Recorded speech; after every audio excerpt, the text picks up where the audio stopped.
Hello dear students, हम पढ़ रहे थे कंडीशनल सेंटेंस और उसका पहला टाइप हमने कंप्लीट कर लिया था। अगर आपने इसके पहले का वीडियो नहीं देखा हो तो उसको आप ज़रूर देखें ताकि ये वीडियो आपको आराम से और आसानी से समझ में आ सके। कंडीशनल सेंटेंस के बारे में हम बात कर रहे थे। हमारे पास टोटल नंबर ऑफ कंडीशन कितने हैं या कंडीशनल सेंटेंस कितने हैं, तो पिछले लेक्चर में हमने डिस्कस किया था किसको, ओपन कंडीशन को। बोलो क्या नाम था उसका, ओपन कंडीशन, या ओपन कंडीशन को ही दूसरा क्या नाम देते हैं हम, रियल कंडीशन, या फिर इसे ही क्या कहा जाता है, पॉसिबल कंडीशन, या फिर इसे ही एक और नाम दिया जाता है टाइप फर्स्ट। ये सब अल्टरनेट नेम्स हैं, सब्स्टिट्यूट नेम्स हैं। ओपन कंडीशन जो फर्स्ट कंडीशन कहलाती है इसे क्या कहा जाता है, कंडीशन टाइप फर्स्ट भी कहा जाता है, इसे पॉसिबल कंडीशन भी कहा जाता है, इसे रियल कंडीशन भी कहा जाता है और इसे ओपन कंडीशन भी कहा जाता है। अब हमारे पास दो कंडीशनल सेंटेंस और बचते हैं, दो कंडीशन और बचती हैं। टाइप 2 आती है हमारे पास जिसे हम बोलते हैं इमेजरी कंडीशन। बोलो कौन सी कंडीशन, इमेजरी। इसी का ही दूसरा नाम है अनरियल कंडीशन। बोलो क्या नाम है, अनरियल कंडीशन, या इसे ही कहा जाता है, इसे ही कहा जाता है टाइप 2 कंडीशन। बोलो क्या कहा जाता है, टाइप 2 कंडीशन। अब इन्हें ओपन कंडीशन क्यों कहा गया, इसे इमेजरी कंडीशन क्यों कहा गया, ये डिपेंड करेगा सेंटेंस के सेंस पर।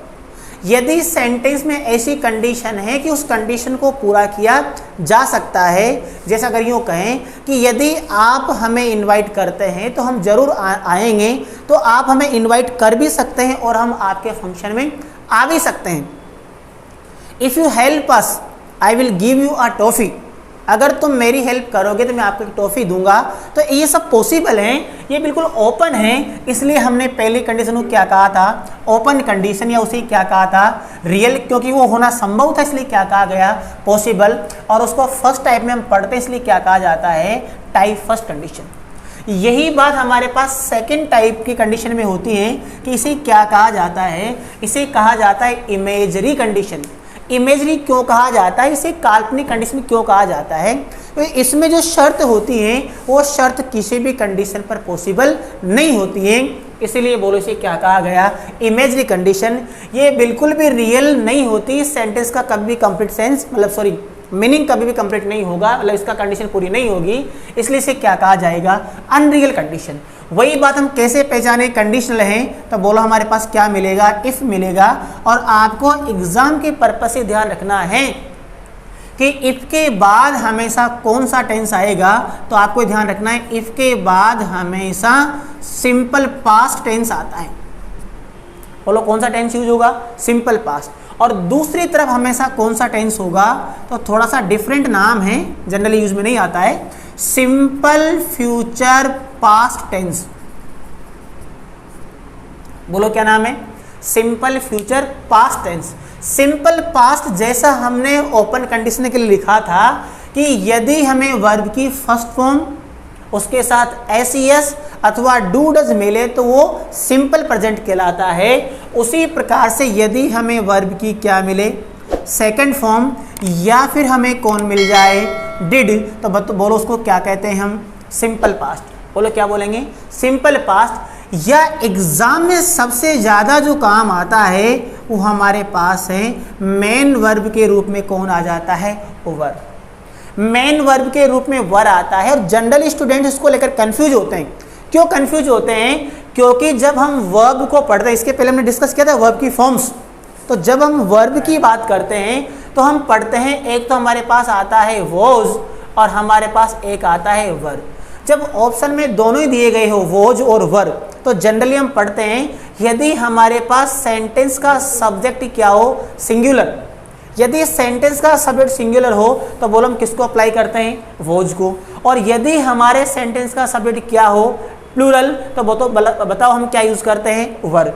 वोज यूज होता है या फिर वर यूज होता है, लेकिन आपको हमेशा ध्यान रखना है यदि सेंटेंस कौन सा हो, कंडीशनल, और वो भी कौन सी कंडीशन हो, इमेजरी, तो इमेजरी कंडीशन में डियर स्टूडेंट्स चाहे सब्जेक्ट सिंगुलर हो या फिर सब्जेक्ट प्लूरल हो, हमेशा मेन वर्ब के रूप में क्या यूज होगा, वर यूज होगा, जो आपके लिए एग्जाम में बहुत ही की पॉइंट बनेगा, बहुत इंपॉर्टेंट टॉपिक बनेगा। तो या तो वर्ब की क्या यूज होगी, सेकंड फॉर्म, या फिर डिड अथवा फिर मेन वर्ब के रूप में कौन यूज होगा, वर। और दूसरी तरफ हमने जो थोड़ा डिफरेंट टाइप का नाम लिखा है, टेंस का थोड़ा डिफरेंट नाम है, जनरली हम पढ़ते नहीं हैं, सिंपल फ्यूचर पास्ट। अब आप इसको कैसे लर्न कर सकते हैं या ध्यान रख सकते हैं। सिंपल फ्यूचर में हमने पढ़ा था डियर स्टूडेंट्स, या तो हमने बोला था विल या फिर हमने बोला था किसका यूज होता है, शेल का। हम मॉडल्स में पढ़ते हैं सिंपल फ्यूचर में विल शेल आता है, पर अगर सेंटेंस इमेजरी कंडीशन का हो तो केवल और केवल किसका यूज होता है, विल का। और विल को हमने किस में कन्वर्ट कर दिया, पास्ट में। हम पढ़ते हैं विल का क्या हो जाता है, वुड। तो आपको ये ध्यान रखना है हमेशा क्या आएगा, वुड। और वुड मॉडल है, और वुड के बाद, मॉडल के बाद हमेशा वर्ब की क्या आती है, फर्स्ट फॉर्म। तो ये स्ट्रक्चर बनेगा हमारे पास इमेजरी कंडीशन का। इफ के बाद सिंपल पास्ट का मतलब है डिड या वर्ब की सेकंड फॉर्म अथवा मेन वर्ब के रूप में वर्ब। और दूसरे स्ट्रक्चर में आपको ध्यान रखना है हमेशा वुड प्लस वर्ब की फर्स्ट फॉर्म हमें मिलेगी। तो बताइए उसे क्या कहा जाएगा, उसे क्या कहा जाएगा, इमेजरी कंडीशन। बोलो क्या कहा जाएगा, इमेजरी कंडीशन। फॉर एग्जाम्पल हम इसके एग्जाम्पल लेते हैं, जैसे if she a queen she would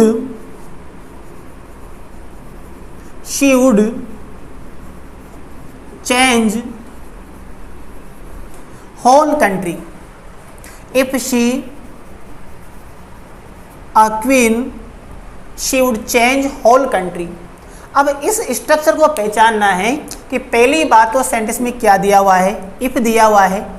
अब आप और भी आगे थोड़ा सा कंफ्यूज हो सकते हैं, जैसे हमारे पास ऑप्शन आ जाए is, are, was और were। बहुत ही इंपॉर्टेंट होने वाला है हमारा video. If she a queen she would change the whole country. यदि वो क्वीन होती तो पूरे कंट्री को क्या कर देती, चेंज कर देती। अब इस ऑप्शन के अकॉर्डिंग हम जाते हैं तो हमारे पास सेंटेंस का सब्जेक्ट है कौन, शी, और शी सिंगुलर है, तो बोलो हमारे पास आंसर इज भी हो सकता है, या फिर हमारे पास आंसर वॉज भी हो सकता है, क्योंकि शी सिंगुलर है और शी के साथ सिंगुलर वर्ब आती है। बट ध्यान रहे ना तो कौन आएगा, इज, और ना कौन आएगा, वॉज। क्यों नहीं आएगा, क्योंकि हमारा सेंटेंस क्या है, कंडीशनल है। हमने कैसे पहचाना ये कंडीशन है, क्योंकि इफ से जुड़ा हुआ है। और दूसरी तरफ देखिए आप क्या दे रखा है, वुड प्लस वर्ब की, वुड प्लस वर्ब की क्या दे रखी, फर्स्ट फॉर्म। वुड के साथ वर्ब की फर्स्ट फॉर्म केवल और केवल एक ही कंडीशन में आती है, उसका नाम क्या है डियर स्टूडेंट्स, इमेजरी कंडीशन। और इमेजरी कंडीशन में हमने स्ट्रक्चर भी लिखा है कि पीछे जब वुड प्लस वर्ब की क्या दी गई हो, फर्स्ट फॉर्म दी गई हो, तो आगे या तो वर्ब की क्या आनी है, सेकंड फॉर्म। ऑप्शन में कहीं सेकंड फॉर्म नहीं है। या फिर क्या आना है, डिड, और डिड के बाद वर्ब की क्या आती है, फर्स्ट फॉर्म, जो ऑप्शन में नहीं है। ऑप्शन हमें किससे रिलेटेड दिए गए हैं, is, am, are, was verb से रिलेटेड, या जिसे हम ऑक्सिलरी वर्ब बोलते हैं उससे रिलेटेड दिए गए हैं। तो ध्यान रहे हमेशा ऑप्शन में हमें क्या पिक करना है, वर्ब। चाहे हमारा सेंटेंस का सब्जेक्ट सिंगुलर हो या फिर क्या हो, प्लूरल। तो बताइए हमारा आंसर क्या होगा, वर्ब। आई थिंक ये बात आपको समझ में आ गई होगी कि इमेजनरी कंडीशन में हमेशा इसके बाद या तो क्या आता है, वर्ब की सेकंड फॉर्म, या फिर क्या आता है, डिड, या फिर क्या आता है, वर्ब। इसके और भी एक्सरसाइज के लिए क्वेश्चंस हैं जो हम आपको नेक्स्ट वीडियो में अवेलेबल करवाएंगे। तो ये थी हमारी सेकंड टाइप की कंडीशन, जिसका नाम था क्या, इमेजरी कंडीशन, या इसे ही अल्टरनेट नाम के रूप में पूछा जाए तो क्या है, अनरियल कंडीशन, या इसे क्या कहा जाता है, type third condition, sorry type second condition. इसके बाद हमारे पास अंतिम लास्ट कंडीशन बचती है, उसका नाम है थर्ड और last condition,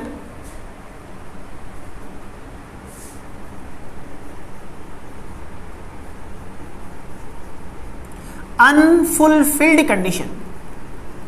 First of all, let's understand the term unfulfilled.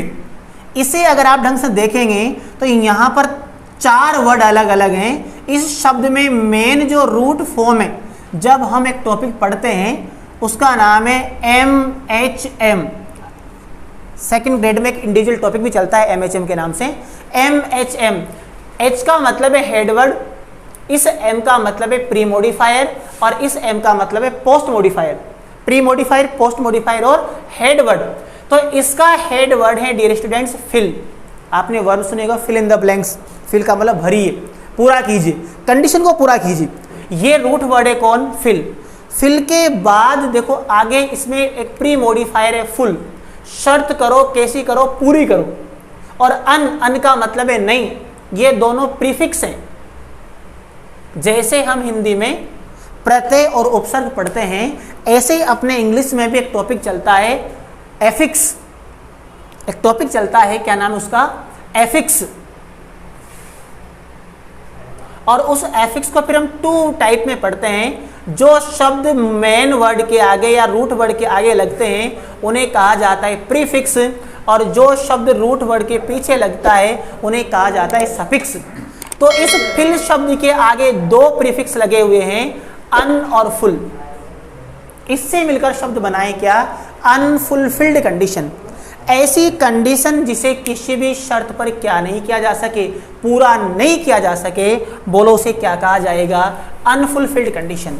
I think topic आपके समझ में आ गया होगा। अनफुलफिल्ड कंडीशन का मतलब है ऐसी कंडीशन जिसे क्या नहीं किया जा सकता, पूरा नहीं किया जा सकता। क्यों नहीं पूरा किया जा सकता? क्योंकि इसका जो टाइम है वो अब नहीं रहा, या टाइम अब पास्ट में जा चुका है, इसलिए पीछे शब्द लगा हुआ है ED, means past, past participle. ऐसी कंडीशन जिसको पहले तो पूरा किया जा सकता था बट अब उसका टाइम पास्ट में निकल चुका है, इसलिए अब उस कंडीशन को हम पूरा नहीं कर सकते, इसलिए इसका नाम क्या रखा गया? Unfulfilled condition. वापस वही बात पहचानेंगे कैसे? तो हमारे पास स्ट्रक्चर मिलेगा क्या? इफ, और इफ के बाद हमें ध्यान रखना है, इफ के बाद अनफुलफिल्ड कंडीशन में हमेशा जो टेंस आता है उसका नाम है डियर स्टूडेंट्स पास्ट परफेक्ट। बोलो कौन सा टेंस आता है? Past perfect. और दूसरी तरफ जो आता है वो डिफरेंट टाइप का टेंस नेम है, इसको बोलते हैं पास्ट, इसे बोलते हैं future past perfect tense.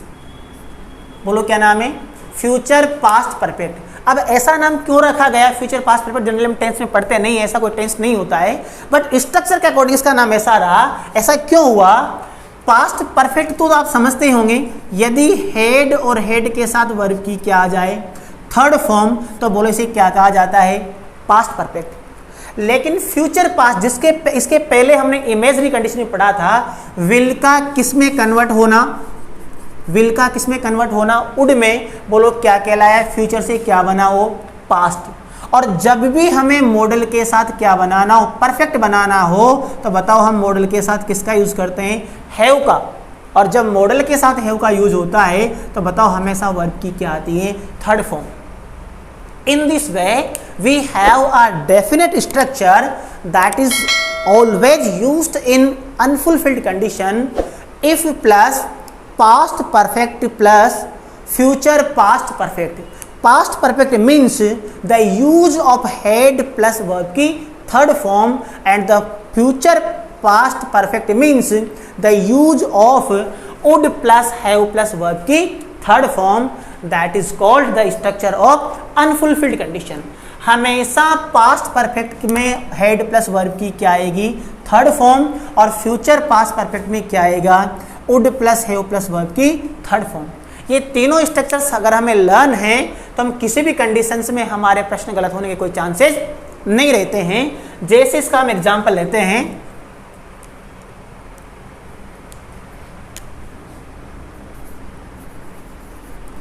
if you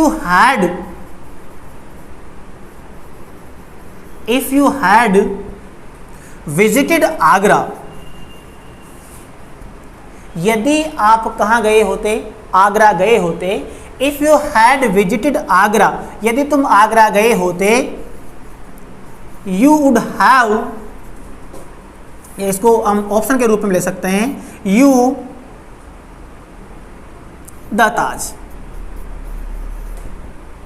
यदि आप आगरा गए होते तो आपने जरूर क्या देखा होता, ताज देखा होता। और हमारे पास जैसे ऑप्शन आता है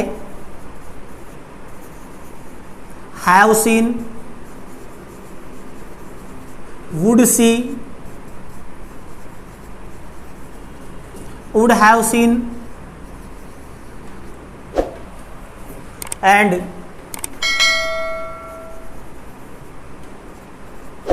will see. I hope option आपको समझ में आ रहा होगा।